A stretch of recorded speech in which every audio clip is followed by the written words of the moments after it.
So if we do have contact, physical contact with aliens, I think it will be benign. My frivolous mind is much taken... Very intelligent beings reasonably near. Why have they not visited us? Well, that's a very good question. Let's throw it right across to Arthur Clarke. There are literally dozens of answers to this. They may have come in the remote past. They may be visiting us every 10,000 years. I mean, the universe is a huge place, and even if there are fleets of survey ships going all over the cosmos, we shouldn't expect visitors less than, I'd say, every 1,000 years or so. They may know all about us, and they may have put a quarantine around our planet for pretty good reasons. They may be totally uninterested in us. They may be so much higher that they, we just beneath contempt, if you like. You can speculate endlessly. I think we should just wait and try and get more evidence. Maybe their space probes are saying there's no intelligent life on Earth. They may have received our television programs and decided that that is the case. May I attempt a different answer to Stephen's question? Please do, Carl Sagan. The first large-scale commercial broadcasting on the Earth was in the late 1940s. So that's, 40 years ago. So you must imagine a spherical wave expanding out from the Earth at the velocity of light, which contains all the dreary programs of the late 1940s. Since then, that expanding spherical wave containing the news of a developing civilization on Earth has traveled some 40 light years. Suppose that there are no civilizations closer than 40 light years. Perhaps they're not here because they don't know we are about just yet. But in time, the message gets to them. And perhaps they send a little expedition to look us over. I was delighted when I read that when space probes went out, first of all, you put the figure of a man and a woman on the outside so that any alien life would recognize what we looked like. And then in a latest probe, I think you put in an LP of Earth sounds with instructions in hand signals on how to work the LP. How do you think anybody would have reacted if, in fact, alien intelligence had heard this LP? My guess is that it'd be something like, oh, look, another artifact from some extremely primitive civilization. Which one is this? But then some degree of thanks that we were thoughtful enough to send a message into the far future, which could in no way benefit us, certainly a selfless act, and perhaps it would be recognized as a hopeful and optimistic gesture by an emerging civilization just setting foot into the great galactic wilderness. Yes, Arthur. I know what is going to happen to your voyagers, Carl. They'll be overtaken one day by a terrestrial spaceship and brought back to the Smithsonian. It's certainly technologically possible, but I hope they let it go on its original mission. Now, it's very nearly 20 years ago since man landed on the moon. Do you think that we've basically stopped trying to get man any further? Is there any chance that another Neil Armstrong will set foot on Mars in our lifetime?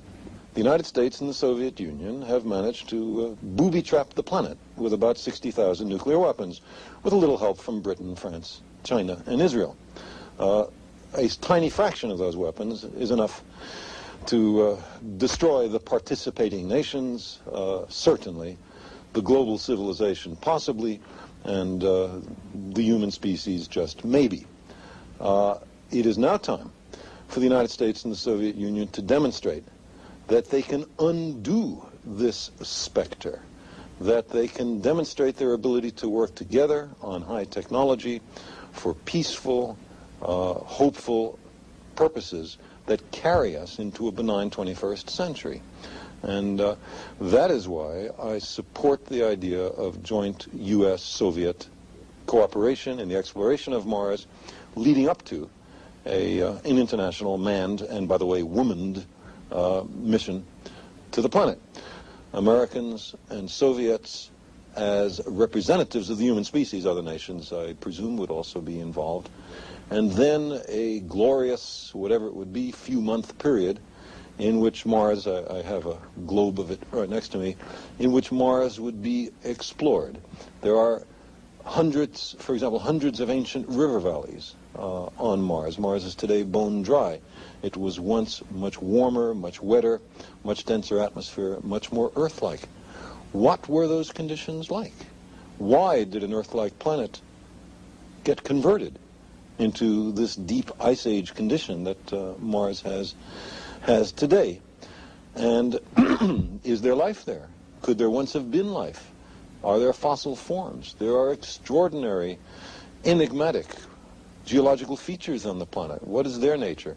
There is a huge amount of exploration to do, and all of it, every step that I've described, could be before the television cameras of the world, and we could all participate in such exploration.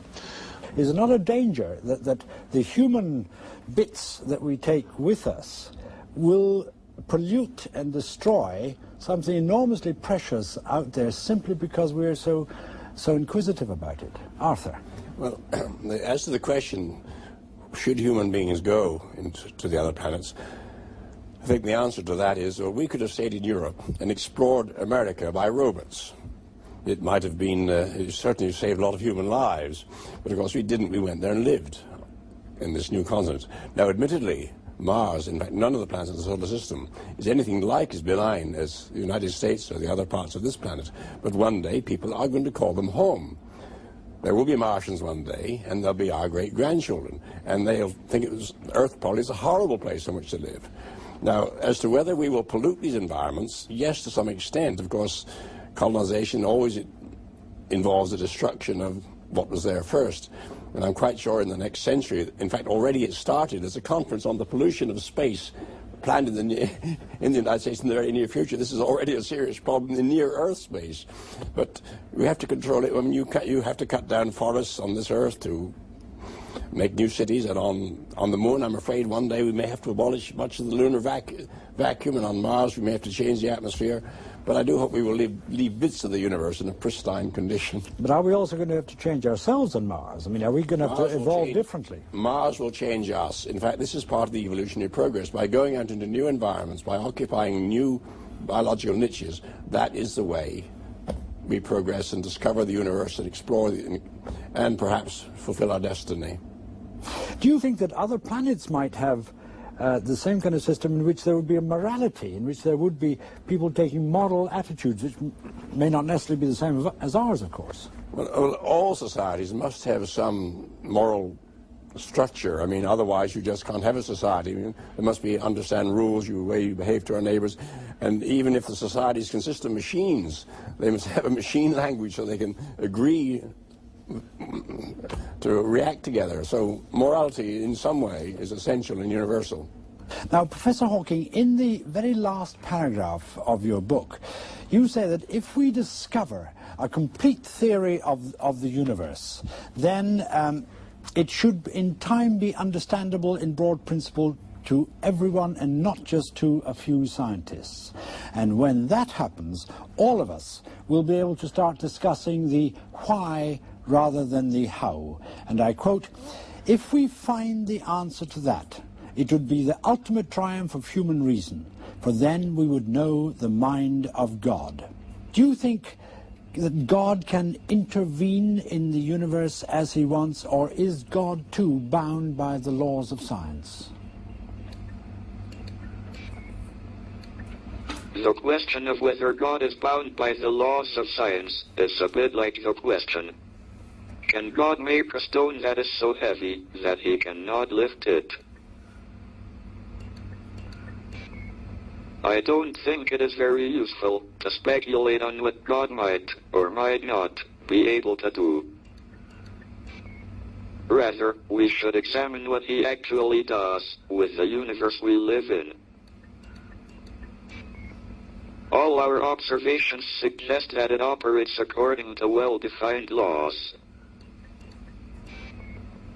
These laws may have been ordained by God, but it seems that he does not intervene in the universe to break the laws, at least not once he had set the universe going.